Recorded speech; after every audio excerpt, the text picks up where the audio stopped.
गुरु पूर्णिमा के साथ भारत की प्राचीन परंपरा गुरु महिमा व गुरुओं की परंपरा जुड़ी हुई है।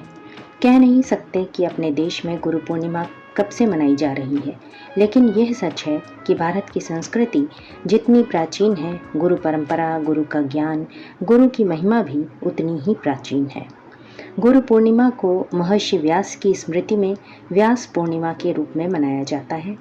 महर्षि व्यास ने भारतवर्ष के इतिहास में पहली बार समस्त संचित ज्ञान का संकलन, संपादन, लेखन आदि संपन्न किया था।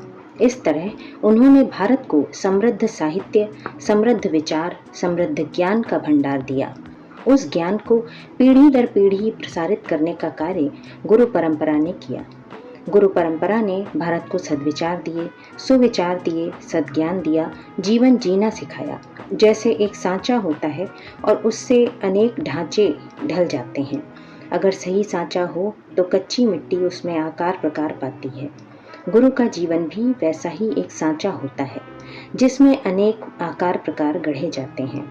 उनके शिष्यों के रूप में अनेक व्यक्तित्व तैयार होते हैं।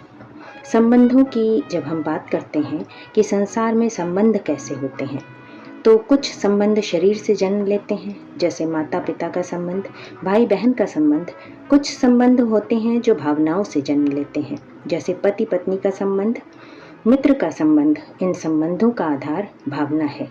लेकिन कुछ संबंध ऐसे होते हैं जिनमें किसी तरह का संसार और सांसारिकता नहीं है। ये आत्मिक संबंध होते हैं। ये आत्मा की प्रखरता, पावनता से जन्म लेते हैं, जैसे गुरु शिष्य का संबंध। यह सांसारिक संबंध नहीं है, ये आत्मिक संबंध है, आध्यात्मिक संबंध है। उपनिषदों की परंपरा भारत में जो पनपी, उपनिषद जो रचे गए, कहे गए, वो गुरु शिष्य के बीच पनपे। गुरु के चरणों में बैठ करके शिष्य ने जो ज्ञान ग्रहण किया उसको उपनिषद कहा गया, यानी पास बैठ करके ग्रहण किया गया ज्ञान। गुरु जब शिष्य के पास बैठता है, शिष्य जब गुरु के पास बैठता है, गुरु के सानिध्य में बैठता है, तो स्वाभाविक रूप से उपनिषद रचे जाते हैं। आधुनिक युग में भी कई बार ऐसा हुआ है। दक्षिणेश्वर के संत श्री रामकृष्ण परमहंस गंगा तट पर मंदिर में बैठते थे और उनके पास उनके शिष्य आते थे। कई उनमें अविवाहित थे तो कई उनमें गृहस्थ थे, कई बुजुर्ग थे, पारिवारिक जन थे, कई समाज के प्रतिष्ठित लोग थे। ऐसे लोग उनके पास आते थे, पास बैठते थे, हल्की फुल्की हंसी, वार्तालाप और फिर ज्ञान का प्रवाह, अलौकिक ज्ञान बहता था। मास्टर महाशय उनके एक शिष्य हुए हैं। उन्होंने इसको संकलित किया है